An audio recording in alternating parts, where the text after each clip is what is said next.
మంత్ర, యంత్ర, తంత్ర, మూలిక, రుద్రాక్ష, నవరత్న, హోమ, క్రియ, జ్యోతిష్య, వాస్తు, హస్త సాముద్రికాలచే బ్రహ్మాస్త్ర పరిష్కార మార్గం. శ్రేయం గురుదత్త. ఆత్మీయులందరికీ స్వాగతం. పుత్తలి మంత్ర విధానానికి అంటే ప్రయోగ విధానానికి, బాణామతి ప్రయోగ విధానానికి తేడా ముఖ్యమైనటువంటి విషయం. ఇవి రెండిటికి కూడా కొన్ని వస్తువులు అవసరమవుతాయి. ఆ వ్యక్తి యొక్క వస్తువులు, అవి వెంట్రుకలు కావచ్చు, నెయిల్స్ కావచ్చు, అతని అడుగు యొక్క మట్టి కావచ్చు, లేదా అతడు వాడినటువంటి క్లాతులు కావచ్చు. ఇవి వాంటెడ్. సరే, లేని పక్షంలో కూడా ఇంకో రకమైనటువంటి విధానాల ద్వారా చేయొచ్చు. అది వేరే విషయం, సమయం తీసుకుంటుంది. అయితే ఈ రెండు విధానాలకు కూడా ఖచ్చితంగా ఈ వస్తువులు అవసరం అవుతాయి. ఇక్కడ పుత్తలి ప్రయోగము అంటేనే బొమ్మ, బాణమతి అంటే కూడా బొమ్మే. మరి పుత్తలి అంటే పిండితో చేస్తాం. పిండితో చేసి ఒక వ్యక్తి యొక్క గోత్రనామాలతో ఆ ప్రాణాన్ని ఇక్కడ మనం ప్రతిష్ఠించేటువంటి విధానము కొంత ఉంటుంది. దాని ప్రకారము చేసి ఇక్కడ ఆ వ్యక్తికి మనము మంత్ర సాధన చేస్తూ, మంత్రాన్ని ప్రయోగిస్తూ, మనం ఇక్కడ ఆ వ్యక్తికి మనము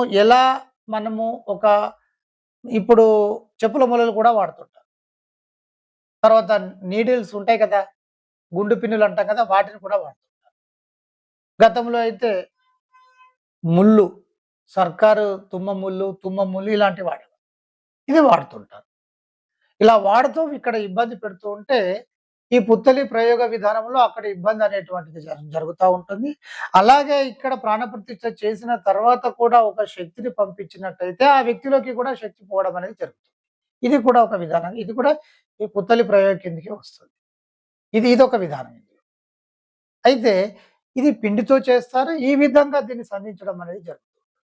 బాణామతి విధానానికి వచ్చినట్టయితే ఇది చెక్కతో ఒక రకమైనటువంటి కలప చేత కొన్ని బొమ్మలను తయారు చేసి ఆ బొమ్మ విధానంకి ఈ బాణామతి విధానాన్ని అనుసంధానం చేసి అందులోకి శక్తి పంపించేసేసి ఈ సేమ్ మళ్ళీ మనం సేకరించినటువంటి వస్తువులను ఇక్కడ కూడా ఉపయోగిస్తూ చేసేటువంటి విధానం.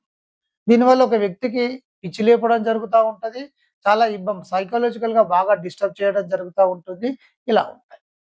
ఇవి రెండు కూడా శక్తివంతమైనటువంటి ప్రయోగ విధానాలే. అయితే ఏదైనా సరే ఒక మంత్ర సాధన మనం రెగ్యులర్గా మీరు చేసుకుంటూ ఉంటే, మీరు ఒక మంత్ర సాధన లేకపోయినా చివరికి ఆంజనేయ దండకన్నా అయినా సరే రోజుకు 11 సార్లు చదవండి.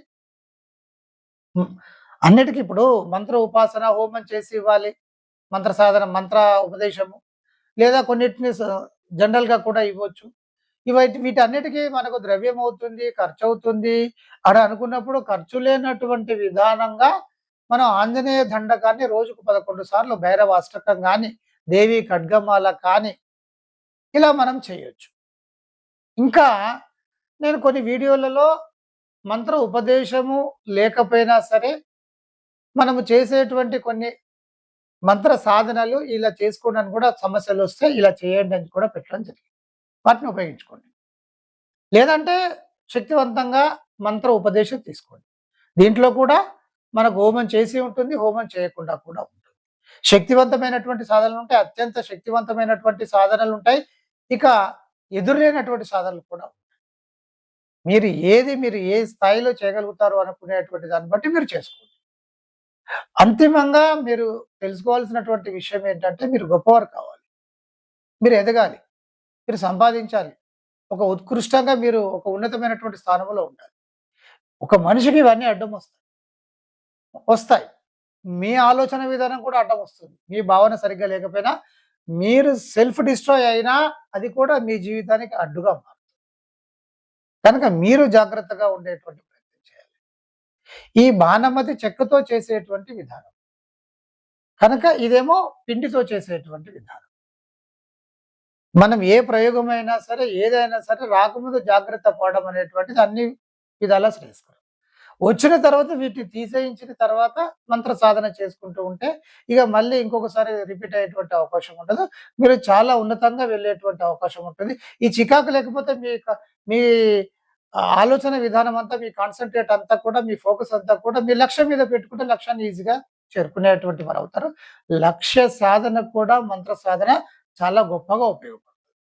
అందరికీ బ్లెస్సింగ్స్.